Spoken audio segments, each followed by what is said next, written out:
They told Karoline Leavitt the best table at Harbor Heights Steakhouse wasn't for her. Smirking as they pointed to a corner by the kitchen, she nodded calmly, her hand brushing a pin in her pocket, saying nothing. That pin. It was from her days speaking for the White House. So why did a restaurant manager think he could dismiss her? Before we dive into today's story, if you find this video interesting, don't forget to hit the like button, share it with your friends, and subscribe to the channel so you won't miss any upcoming stories. You're also welcome to leave a comment and share your thoughts. Every piece of feedback is truly valuable in helping Crossfire Justice improve. Thank you so much for always being with us. And now, let's jump into this thrilling and unexpected story together. They said the best steak in San Diego was at Harbor Heights. But for Karoline Leavitt, it wasn't about the food tonight. It was about a promise kept, a quiet anniversary dinner with her husband, Michael, in a place that felt like a small victory after years of public scrutiny. She wore a simple navy blazer, her hair pulled back, no trace of the woman who once stood at White House podiums. The hostess, a young woman with a tight smile, glanced at their reservation and raised an eyebrow. "I'm sorry, this section's for VIPs," she said, her voice sharp enough to cut through the clinking glasses. She pointed to a wobbly table near the kitchen, where the air smelled of grease and the light flickered. Karoline's heart sank, but she nodded, her fingers brushing an old campaign pin in her pocket, a relic from a life she rarely mentioned anymore. Michael's jaw tightened as they followed the hostess, weaving through tables of well-dressed diners who barely glanced up. The restaurant hummed with life waiters balancing trays of sizzling ribeyes, a jazz trio playing softly in the corner, and the warm glow of chandeliers casting shadows on the mahogany walls. But Karoline felt the weight of eyes on her, not from the crowd, but from the hostess who whispered something to a passing waiter. The word nobody floated back, faint but unmistakable. If you've ever been judged just for showing up, you know that sting. It's not loud, but it burrows deep. Karoline sat, her hands folded, her face calm. She didn't argue. She never did, not anymore. But her eyes, those steady hazel eyes, held something unspoken, something that made Michael reach for her hand under the table. Evan Brooks, the manager, appeared before their water was poured. He was tall, with a pressed suit and a smile that didn't reach his eyes. "If you're not on the list, you're not sitting there," he said, his voice carrying across the dining room. A few heads turned, diners in tailored suits, a woman in a red dress pausing mid-sip. Evan's words weren't just for Karoline. They were a performance, a declaration of who belonged and who didn't. The woman in the red dress frowned, her fingers tightening around her wine glass, but she said nothing. Karoline's throat tightened, not from anger, but from the ache of being reduced to a stranger in a place she'd chosen to feel safe. She thought of the pin in her pocket, its tiny White House emblem worn smooth from years of quiet resolve. It wasn't just metal. It was a piece of her, a piece Evan didn't know. Michael leaned forward, his voice low. "We booked this table weeks ago, Karoline. Don't let this slide." But she shook her head, her smile faint but firm. "Not yet," she whispered, that silence. It wasn't fear. It was patience. She glanced at the diners around them, their faces a mix of curiosity and discomfort. A young waiter, barely out of his teens, hovered nearby, his tray trembling slightly as he caught Evan's eye. The manager's confidence seemed unshakable, his stride purposeful as he walked back to the hostess stand. But Karoline's fingers lingered on the pin, her mind racing. She wasn't here to make a scene. She was here to celebrate. Yet something in Evan's smirk, in the way he'd dismissed her, felt like a challenge she hadn't expected. The jazz trio shifted to a slower tune, the notes hanging heavy in the air. Karoline's gaze drifted to the window where the San Diego skyline sparkled against the night. She remembered nights like this, years ago, when her name was in headlines, when her words shaped debates. Now she just wanted a quiet meal. But Evan's words echoed in her mind, each one a reminder of how quickly people judge what they don't understand. The woman in the red dress was still watching, her expression unreadable.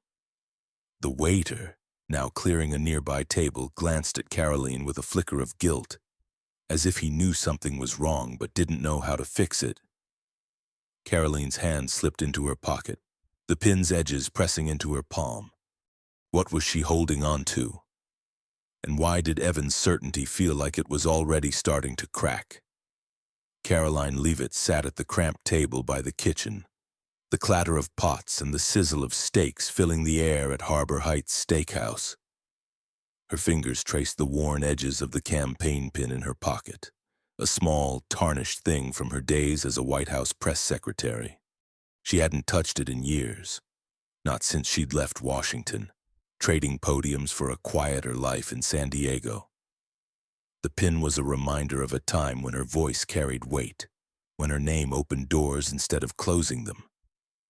Now, it felt like a secret she wasn't sure she wanted to share.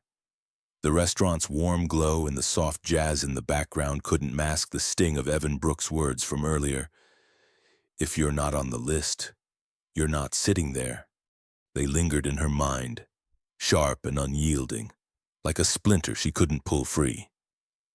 Michael, her husband, sat across from her, his knuckles white as he gripped the edge of the table. His eyes, usually warm, were hard with frustration. "They can't treat you like this." "Karoline," he said, his voice low but firm. She offered a faint smile, the kind she'd perfected over years of facing cameras and critics. "It's just a table."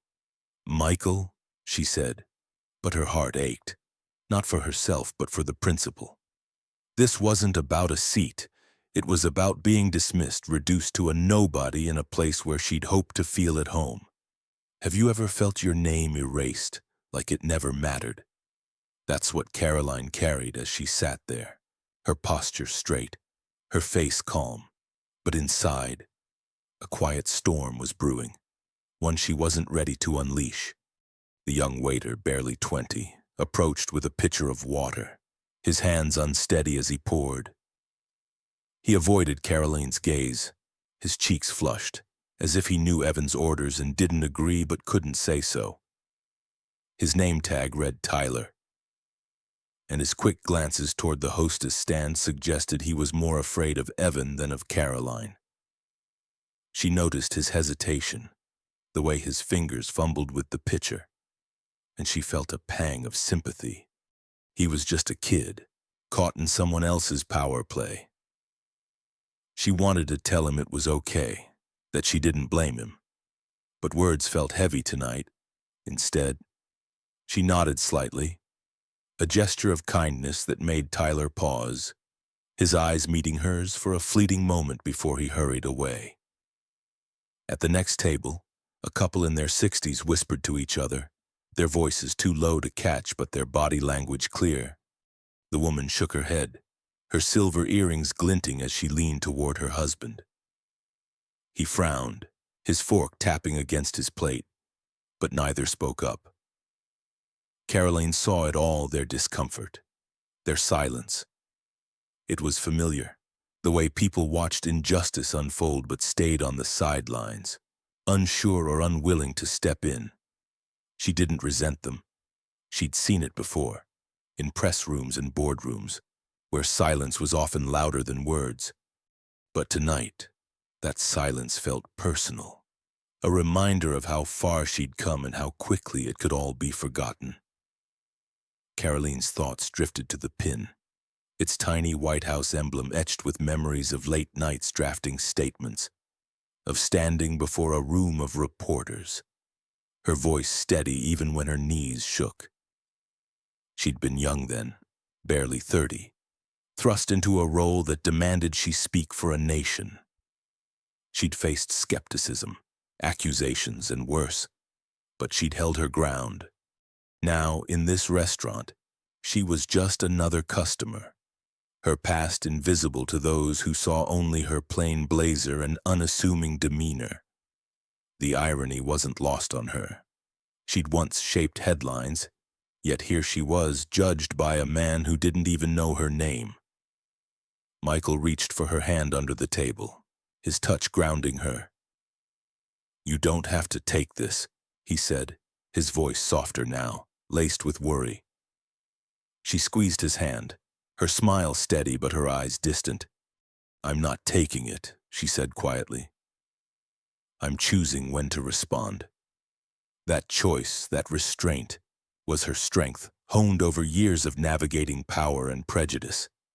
She wasn't here to argue with Evan Brooks. She was here to celebrate 10 years with Michael, to honor a love that had weathered storms bigger than a restaurant snub. But Evan's words had cracked something open, a resolve she hadn't tapped in years. The jazz trio shifted to a slower melody, the saxophone's notes curling through the air like smoke. Karoline glanced at the diners around her, their faces a blur of privilege and indifference. The woman in the red dress from earlier was still watching, her wine glass untouched, her expression unreadable. Tyler, the waiter, was back at the hostess stand, whispering to another server, his eyes darting toward Karoline's table. She felt the weight of their attention, not as a spotlight, but as a question. Who was she? Really, the pin in her pocket wasn't just metal. It was a story Evan didn't know, a story that had shaped her and countless others. And as she sat there, her fingers still tracing its edges, that story was beginning to stir. What would it mean to let it speak? The air in Harbor Heights Steakhouse felt thicker now, the clinking of silverware and the low hum of conversation fading as Evan Brooks returned to Karoline Leavitt's table. He held a clipboard, his fingers tapping it with the confidence of a man who believed he owned the room. Karoline sat quietly, her hands folded, the campaign pin still tucked in her pocket like a secret she wasn't ready to share. The jazz trio played on, their notes weaving through the tension. But Karoline's focus was on Evan, whose polished shoes clicked against the hardwood floor. "I need you to move," he said, his voice dripping with authority. "We've got actual guests coming." The word actual landed like a slap, sharp and deliberate, meant to sting. Karoline's breath caught, but her face remained calm, her hazel eyes steady as they met his. She'd heard worse in her years at the White House, but this felt different, personal, petty, and painfully public. Michael, her husband, pushed his chair back, the wood scraping loudly against the floor. His face was flushed, his hands clenched into fists at his sides. "This is ridiculous," he said, his voice rising just enough to draw eyes from nearby tables. Karoline reached out, her hand gentle but firm on his arm. "Not now," she whispered, her tone soft but unwavering.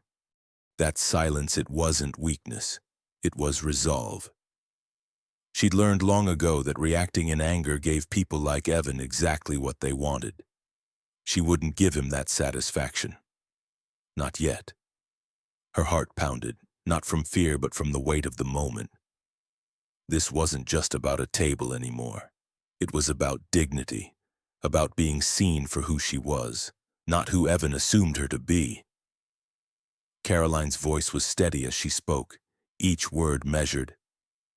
"We booked this table weeks ago, Mr. Brooks.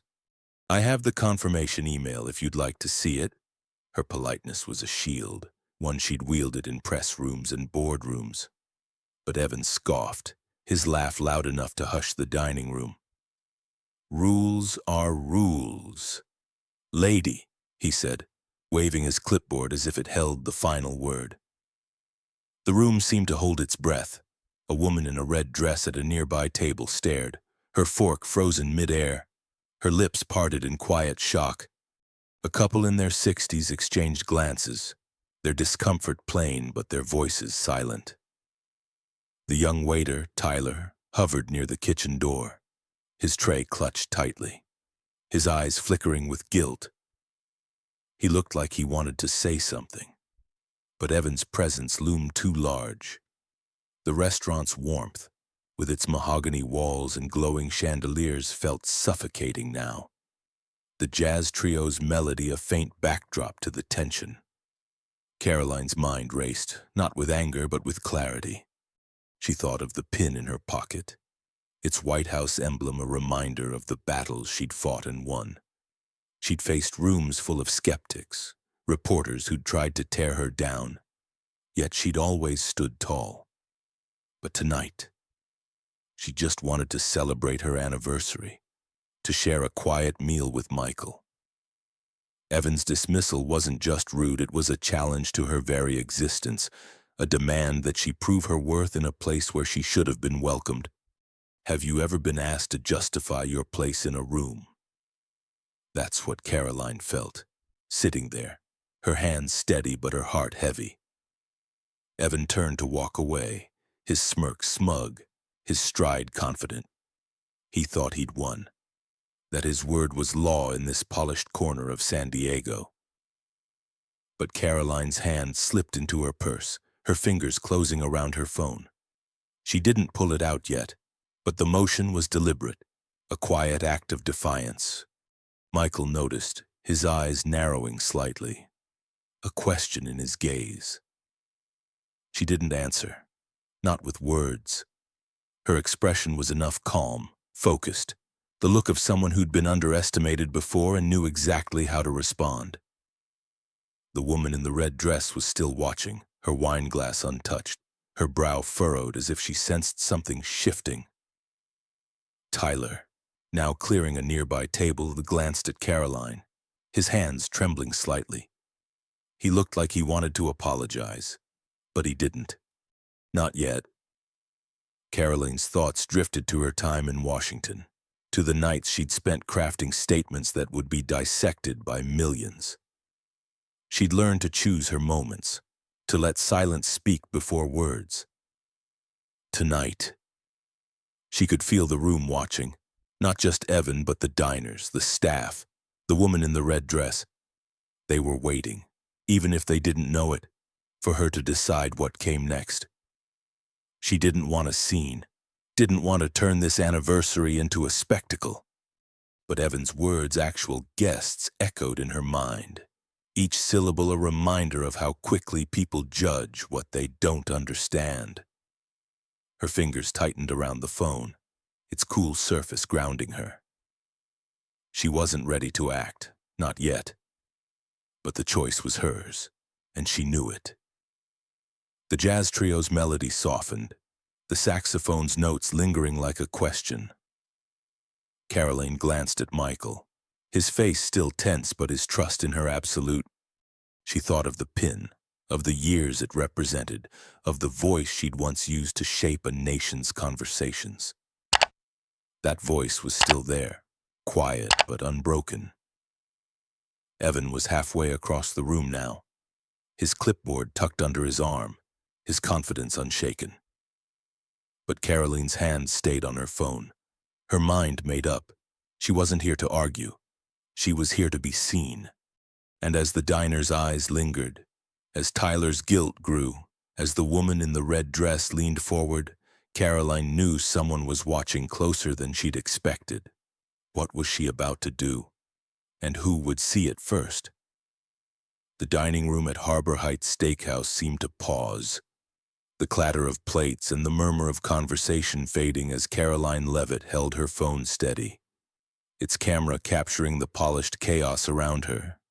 She sat at the small table near the kitchen, the air heavy with the scent of grilled meat and the faint buzz of the jazz trio's saxophone. Her voice, soft but clear, carried a weight that silenced the room. "This is Harbor Heights Steakhouse," she said into the live stream, her hazel eyes fixed on the lens. "They don't want us here because of who I am." She reached into her pocket and pulled out the campaign pin. its White House emblem catching the chandelier's light. The tiny piece of metal gleamed, a relic from her days as a press secretary, a life she'd left behind but never fully escaped. Her heart raced, not from fear but from the clarity of this moment. She wasn't just speaking to the diners. She was speaking to anyone who'd ever been told they didn't belong. Karoline's husband, Michael, sat across from her, his eyes wide but steady, a silent anchor in the storm she was unleashing. The restaurant's warmth, with its mahogany walls and flickering candles, felt like a stage now, every eye turning toward their table. Evan Brooks, the manager, stood near the hostess stand, his clipboard still tucked under his arm. He caught sight of the live stream and laughed, a sharp, dismissive sound that echoed across the room. "You expect me to believe you're some big shot," he said, his voice loud enough to draw gasps from nearby diners. His smirk was confident, but his eyes darted to the phone, a flicker of unease betraying his bravado. Karoline didn't flinch. She held the pin higher, its emblem unmistakable to anyone who'd followed politics a few years back. She didn't raise her voice. She didn't need to. The woman in the red dress, seated 2 tables away, leaned forward, her wineglass forgotten. "That's Karoline Leavitt," she whispered to her companion, her voice barely audible but urgent. She spoke for the president. Her words rippled through the room, heads turning, whispers spreading like wildfire. A man in a gray suit pulled out his phone, his fingers tapping quickly as he searched her name. The young waiter, Tyler, stood frozen near the kitchen door, his tray clutched tightly, his eyes wide with recognition. He'd heard of Karoline, maybe seen her on the news years ago, but he hadn't connected the dots until now. His face flushed, a mix of guilt and awe, as he realized the woman he'd been too scared to serve properly was someone who'd once shaped national conversations. Karoline's live stream was gaining traction, the view count climbing with every second. Comments flooded in, some from strangers, others from old colleagues and supporters who recognized her voice, her face, her resolve. That's her, one wrote. Karoline Leavitt, White House press secretary. Another, "This place is about to regret this." She glanced at the screen, the notifications a quiet hum in her hand, but her focus stayed on the room. She wasn't here to gloat or to prove a point. She was here to tell the truth, to let it stand on its own. Have you ever held something small, a photo, a letter, a pin that carried your whole story? That's what Karoline felt. The pin's weight heavier than its size, a reminder of who she was and what she'd endured. Evan's laugh faded, his smirk faltering as he noticed the diners' reactions. The couple in their 60s, who'd stayed silent earlier, were now murmuring to each other, their faces tight with disapproval. The man in the gray suit looked up from his phone, his expression shifting from curiosity to shock. Evan took a step toward Karoline's table, his voice lower now, almost pleading. "Put that away," he said, gesturing to the phone. This is a private establishment. But his authority was slipping, his words hollow against the growing murmur of the crowd. Karoline met his gaze, her expression calm but unyielding. "I'm just sharing my experience," she said, her voice steady, each word a quiet rebuke. She wasn't arguing, she was stating a fact, and that fact was unraveling Evan's control. The jazz trio's music seemed distant now, the saxophone's notes swallowed by the tension in the room. Michael leaned closer to Karoline, his hand brushing hers under the table. "You sure about this?" he whispered, his voice laced with concern but also pride. She nodded, a faint smile tugging at her lips. This wasn't the anniversary dinner they'd planned, but it was a moment that felt true to who she was. She'd spent years speaking for others, carrying their stories, their truths. Now she was speaking for herself. and the world was listening. The woman in the red dress was typing on her phone now, her fingers moving quickly, her face set with determination. Tyler, still clutching his tray, took a hesitant step toward the table, as if drawn by Karoline's quiet strength. Karoline's live stream kept running, the comments a steady stream of support and outrage. "This is unacceptable." Someone wrote, "Harbor Heights. Do better." Another Karoline, "You've got this." She didn't read them all, but she felt their weight, a reminder that her voice still mattered. Evan's face was pale now, his clipboard forgotten as he scanned the room, searching for allies. But the diners weren't on his side anymore. The man in the gray suit stood, his phone still in hand, and walked toward the hostess stand, his voice low but firm as he spoke to the hostess. The room was shifting, the balance tipping, and Karoline sat at the center of it, her pin on the table now. A small but undeniable truth. The moment felt fragile, like the hush before a storm. Karoline's heart was steady, her resolve unshaken, but she knew this was only the beginning. Evan's dismissal, his assumption that she was nobody, had cracked open something larger, a conversation about respect, about who gets to belong. She didn't want to destroy him or the restaurant. She wanted them to see her, to see the truth. And that truth was gaining momentum, not just in the dining room but beyond, where thousands were watching, sharing, reacting. The woman in the red dress looked up from her phone, her eyes meeting Karoline's with a nod of solidarity. Tyler's hands were still trembling, but his gaze was fixed on her now, as if waiting for what came next. Was this just a pin, or proof of something bigger? And how long could Evan deny what was unfolding the dining room at Harbor Heights? Steakhouse was no longer just a restaurant. It had become a stage, its polished surfaces and warm lighting now stark under the glare of countless phone screens. Karoline Leavitt sat at her small table near the kitchen, her campaign pin resting on the tablecloth, its White House emblem a quiet declaration of her past. Her phone, propped against a water glass, continued its live stream, the view count climbing into the thousands as comments flooded in. "That's Karoline Leavitt. This place is done." Her heart beat steadily, not with triumph but with a calm certainty. She'd spoken her truth, not to destroy but to be seen, and now the room was shifting around her. The jazz trio's music had stopped, the silence filled by the hum of voices and the soft clicks of cameras. Karoline's eyes stayed on the pin, a reminder of who she was. But her thoughts were on the people watching here, online, everywhere. Evan Brooks stood near the hostess stand, his clipboard useless in his hands, his face flushed with a mix of anger and confusion. "This is private property," he stammered, his voice cracking as he gestured at the diners now recording him.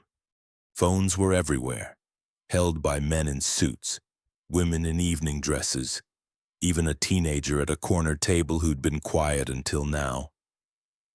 Evan's authority, once so certain, was crumbling, his words drowned out by the growing murmur of the crowd. Karoline watched him, not with satisfaction but with a quiet sadness. She didn't want to ruin him. She wanted him to understand what he'd done, to see her as more than a name he could dismiss. Have you ever watched someone realize they're wrong but refuse to admit it?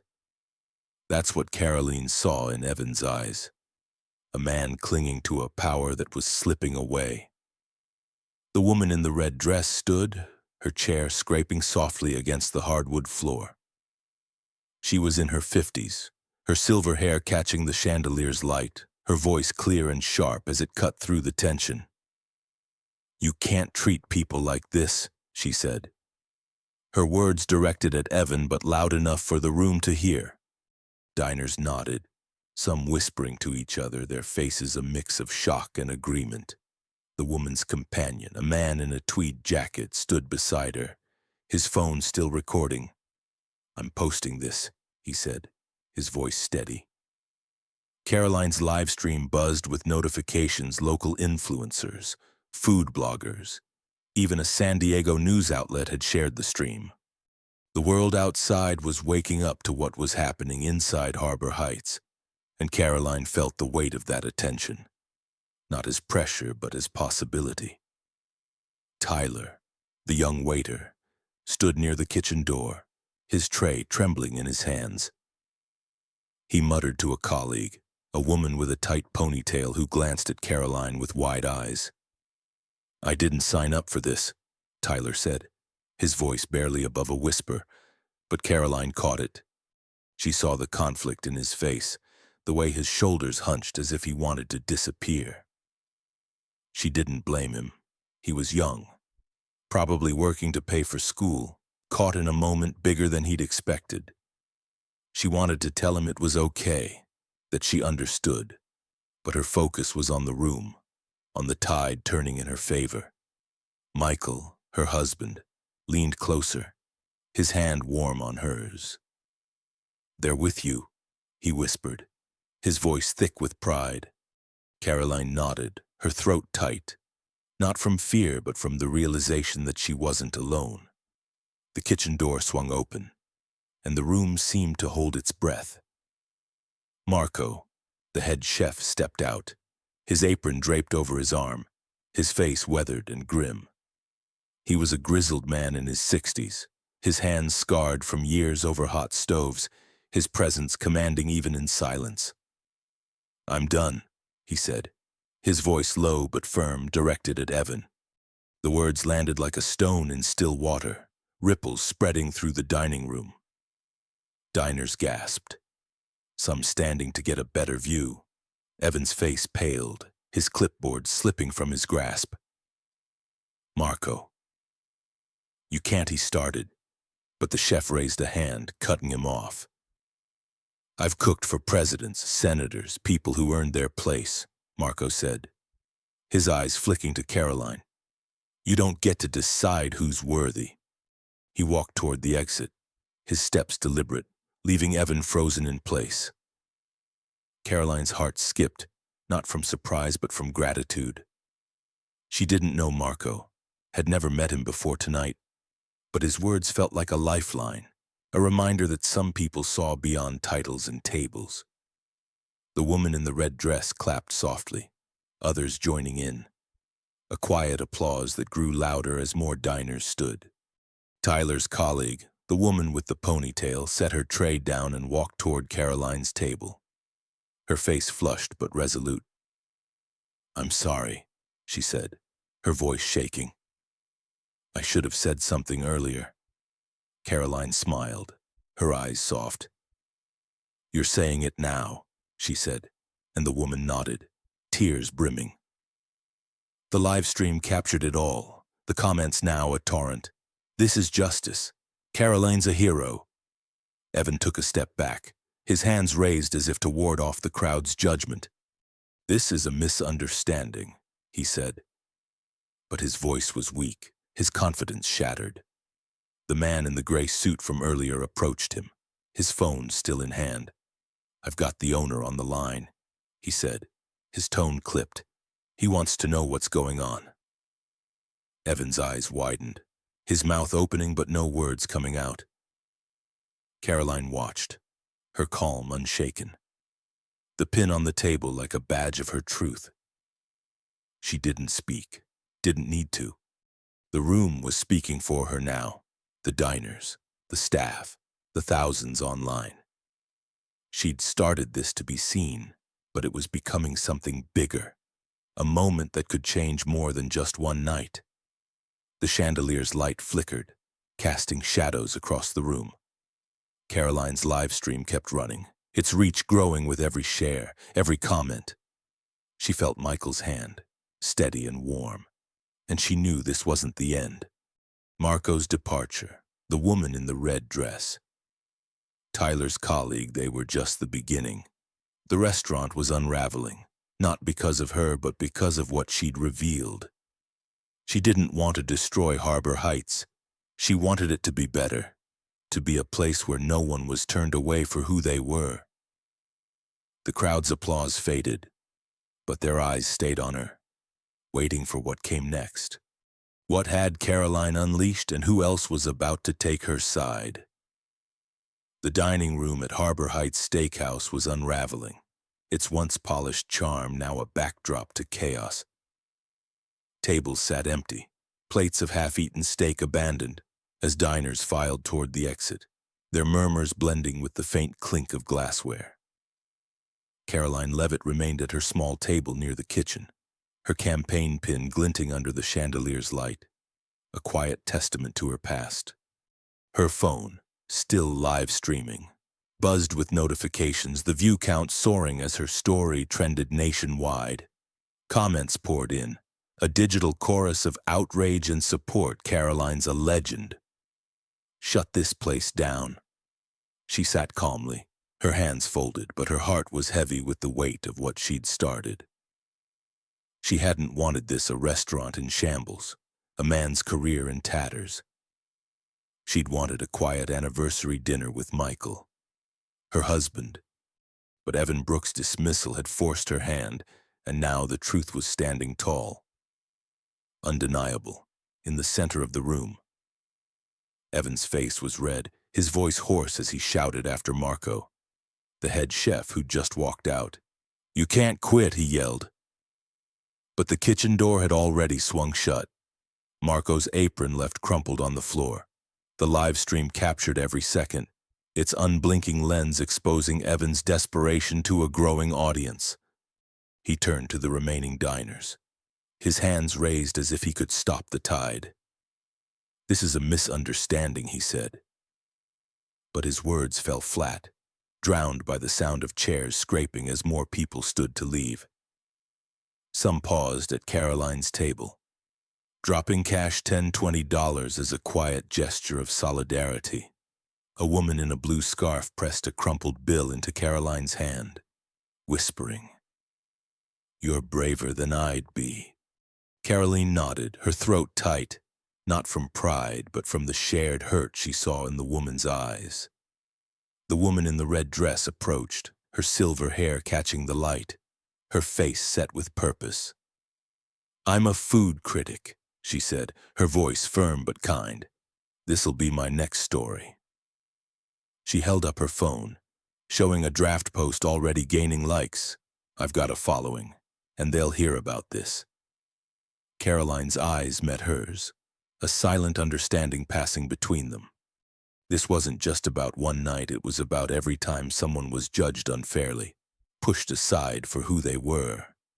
Michael leaned closer, his voice soft with concern. "You okay?" he asked, his hand warm on hers. Karoline nodded, her eyes glistening but resolute. She didn't come to win.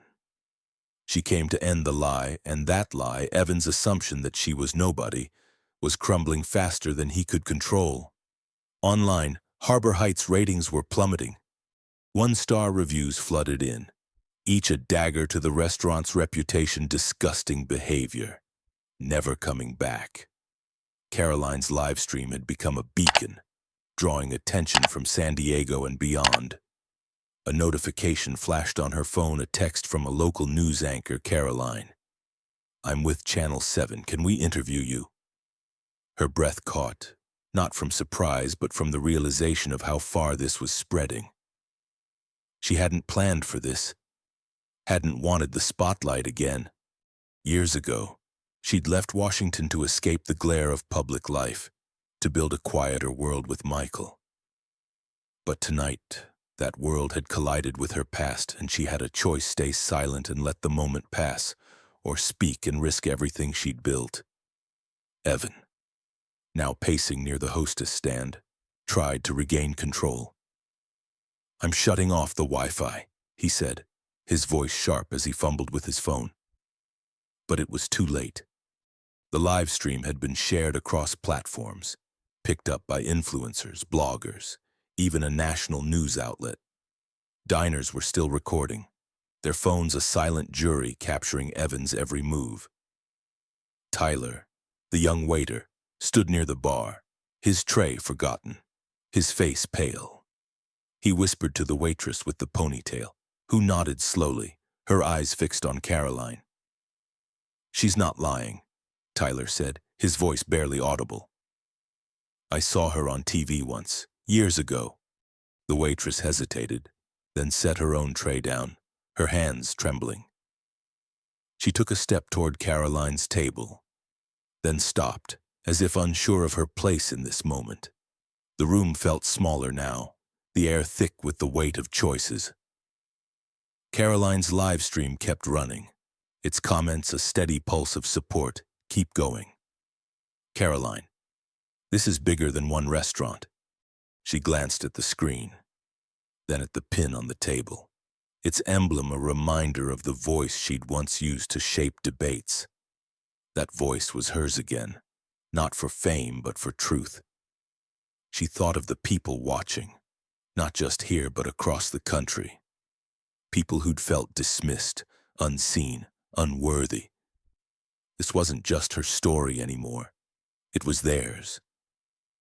The woman in the red dress was still standing, her phone in hand, her draft post now live. "This is what happens when you judge too quickly," she said to no one in particular. But her words carried to Karoline a quiet affirmation. Evan's pacing slowed, his shoulders slumping as he realized the room was no longer his. The man in the gray suit who'd spoken to the owner earlier was back, his phone pressed to his ear. "Mr. Hargrove's on his way," he said, loud enough for Evan to hear. Evan's eyes widened, his hands shaking as he clutched his clipboard, now a useless prop. Karoline watched him, not with anger but with a quiet resolve. She didn't want to destroy Harbor Heights or Evan's life. She wanted them to learn, to see the cost of their assumptions. The restaurant was unraveling not because of her words but because of what they'd revealed, a truth that couldn't be ignored. Michael squeezed her hand, his eyes steady. "Whatever you decide, I'm here," he said, his voice a lifeline. Karoline nodded, her heart full but heavy. She could stop the live stream, walk away, and let the night fade. Or she could keep going, let the truth stand taller, even if it meant facing the spotlight again. The choice was hers, and it wasn't just about her anymore. The woman in the red dress, Tyler, the waitress, the diners who'd left money, they were part of this now. Part of a moment that could change how people saw each other. The chandelier flickered, casting long shadows across the room. Karoline's phone buzzed again, the news anchor's text still unanswered. What would she do with this power, and how would Evan face the wreckage he'd helped create?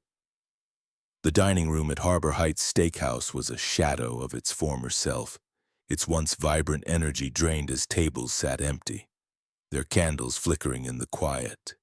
Karoline Leavitt stood near her small table by the kitchen, her campaign pin back in her pocket, its familiar weight lighter now, as if it had finally spoken all it needed to say. The live stream on her phone had ended, but its echoes lingered, the story now shared by thousands online, a testament to a truth she'd carried alone for too long. The air smelled of cooling steak and wax, the jazz trio long gone, leaving only the soft hum of a few remaining voices. Karoline's heart was steady, but her chest felt tight, not with anger but with the release of something she'd held back for years.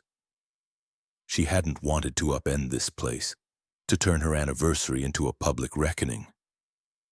But Evan Brooks had forced her hand, and now the room bore the weight of that choice. Evan slumped in a chair near the hostess stand, his clipboard abandoned on the floor, his face pale as he muttered excuses to no one. "It was a mistake," he said, his voice barely audible, as if he could convince himself the night hadn't unraveled.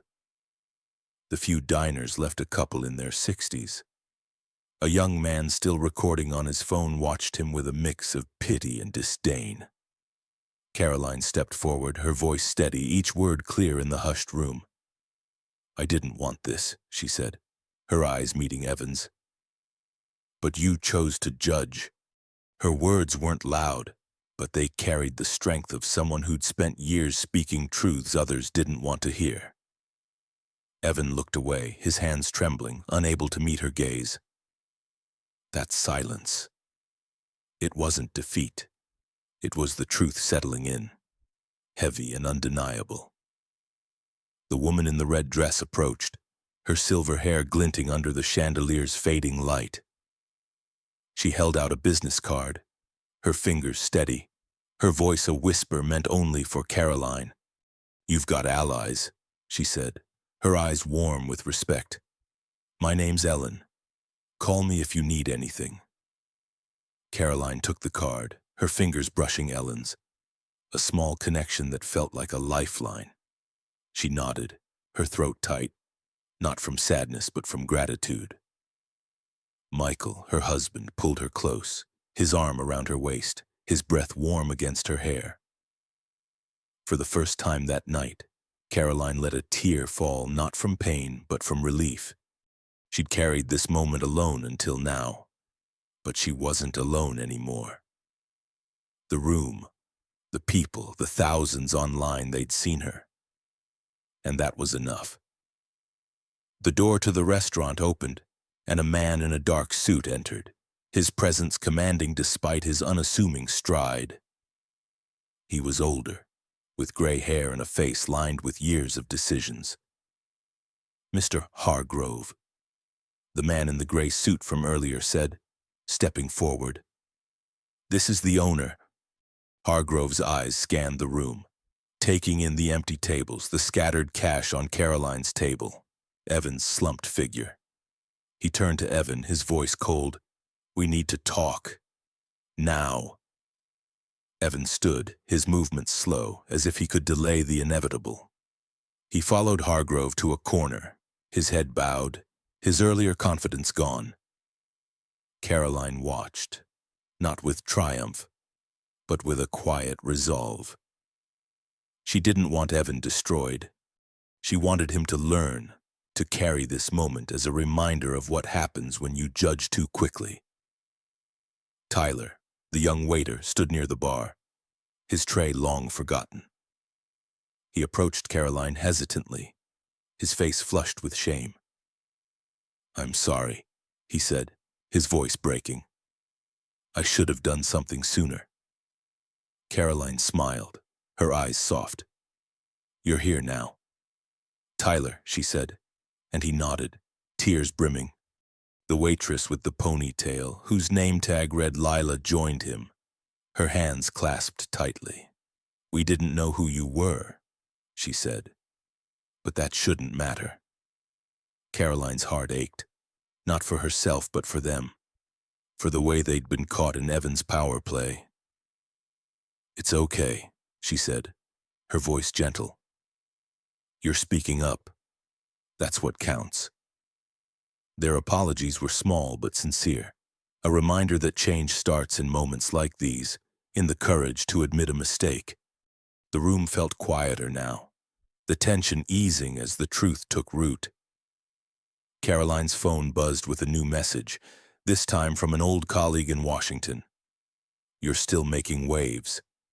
Karoline, proud of you." She didn't respond, not yet.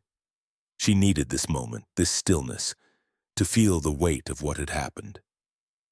She thought of her years at the White House, the nights she'd spent crafting words to bridge divides, to heal hurts. She'd left that life to find peace, but tonight, that life had found her again. And that's when the truth didn't need to shout anymore. It was there, in the empty chairs, in the cash on her table, in the eyes of those who stayed. She'd spoken, and the world had listened. Michael's arm tightened around her, his voice low. "You did what you had to," he said, his eyes steady with love. Karoline leaned into him, her tear-streaked face calm. She thought of the pin, now back in her pocket, its edges worn from years of carrying her story. It was lighter now, as if it had finally found its place. Ellen, the woman in the red dress, was speaking to the man in the gray suit, her business card still in Karoline's hand. Tyler and Lila were clearing tables, their movements slow, their faces thoughtful. Hargrove's voice carried from the corner, low and stern as he spoke to Evan. The restaurant was a shell of what it had been hours ago. But Karoline felt no victory, only a quiet hope that it could be better, that they all could be. She looked at the cash on the table, the crumpled bills left by strangers who'd seen her truth. It wasn't about the money. It was about what it meant that people cared, that they'd stood with her in their own small way. She didn't know what would happen next, what this night would cost her or what it would build. The news anchor's text was still unanswered, the live stream's ripples still spreading. But as she stood there, Michael by her side, she felt a peace she hadn't expected. This wasn't about winning. It was about being seen, about reminding the world that everyone carries a story worth hearing. The chandelier flickered, casting soft shadows across the room. What would this moment cost her, and what would it teach those who stayed? The sun dipped low over San Diego's waterfront, casting a golden glow across the harbor, where Karoline Leavitt walked hand in hand with her husband, Michael. The air was cool, carrying the salt of the sea and the distant hum of the city, a world away from the chaos of Harbor Heights Steakhouse. Days had passed since that night, but the weight of it lingered, not as a burden, but as a quiet strength. Karoline's campaign pin was back in her pocket, its edges worn smooth, a silent reminder of the voice she'd reclaimed. She wore a simple sweater, her hair loose, her face free of the tension that had marked their anniversary dinner. The waterfront was alive with joggers, families and tourists. But Karoline felt a rare peace, as if the world had paused to let her breathe. She hadn't wanted to be a headline again, but she'd become one. And now she was learning to carry that truth with grace. Harbor Heights had issued a public apology, a carefully worded statement posted on their website and shared across social media. It spoke of regret and a commitment to change, but the damage was done. The restaurant's once bustling dining room stood half empty, its reputation battered by one-star reviews and a viral story that refused to fade. Evan Brooks was let go, his name absent from the apology, his departure a quiet footnote in the aftermath. Mr. Hargrove, the owner, had reached out to Karoline, offering a private dinner as a gesture of amends. She'd declined, her response polite but firm. "I don't need your tables anymore." Her words weren't bitter, they were honest. She'd fought for her place that night, not for a seat but for her dignity, and no meal could repay that. The food critic, Ellen, had published her article, a searing piece that went viral within hours, titled "The Cost of a Table." It detailed the night at Harbor Heights, weaving Karoline's story into a broader conversation about respect, privilege, and the assumptions that shape public spaces. It sparked debates across San Diego's dining scene, with local papers picking up the story and restaurants pledging to train staff on inclusivity. Karoline read the article on her phone, sitting on a bench by the water. Michael beside her. "She got it right," she said softly, her eyes tracing Ellen's words. The article wasn't just about her. It was about everyone who'd ever been dismissed, judged, or told they didn't belong. Have you ever read something that felt like it was written for you? That's what Karoline felt, a quiet validation that her stand had mattered. Michael squeezed her hand, his voice steady. "You didn't just change that restaurant, Karoline. You changed how people think." She smiled, her eyes on the horizon, where the sun's last rays kissed the waves. She didn't gloat, didn't need to. She'd spent years in Washington where victories were loud and fleeting, but this felt different, deeper. lasting. The cash left on her table that night, the apologies from Tyler and Lila, Ellen's business card, they were small acts, but they carried a truth she'd always believed: people want to do right when they're shown the way. She thought of the pin, of the years it represented, of the voice she'd used to bridge divides. That voice was hers again, not for fame, but for healing, for reminding the world that dignity isn't a reservation you can cancel. The waterfront grew quieter as the sun sank, the sky turning a soft pink. Karoline's phone buzzed with messages she hadn't answered: interview requests, notes from old colleagues, even a thank you from a stranger who'd seen the live stream. She'd respond later. Maybe. For now. She wanted this moment, the feel of Michael's hand, the sound of the waves, the knowledge that she'd stood up and been seen. The news anchor's text from that night had led to a brief interview, aired on Channel 7, where Karoline spoke not of anger but of hope, of building places where everyone feels welcome.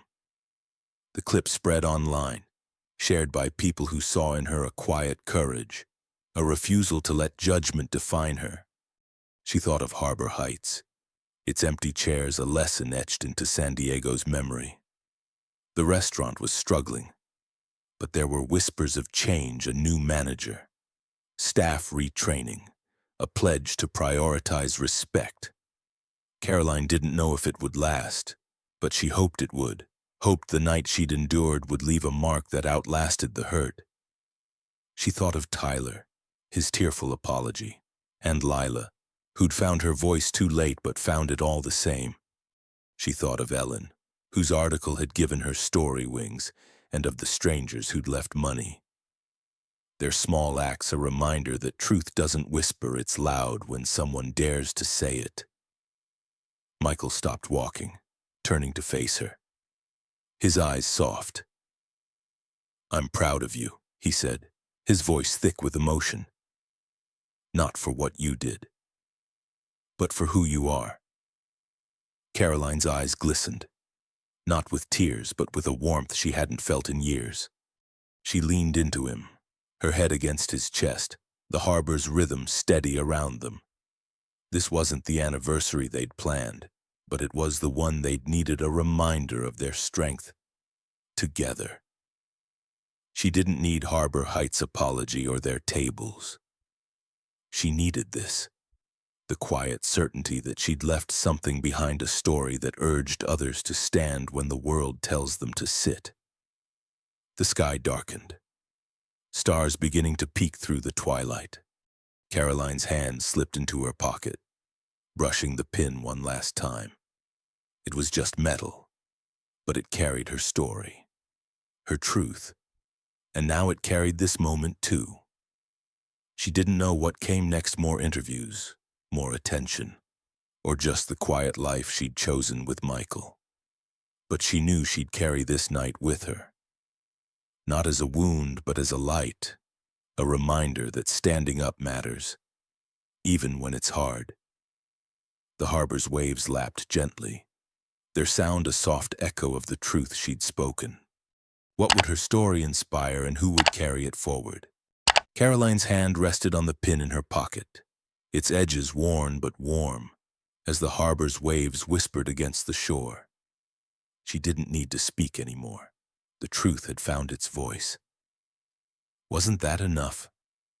Justice doesn't always roar, it settles quietly, like dusk over an open sea. Sometimes the smallest stand can shift a room, a city, a heart, reminding us that dignity is never just a seat at the table.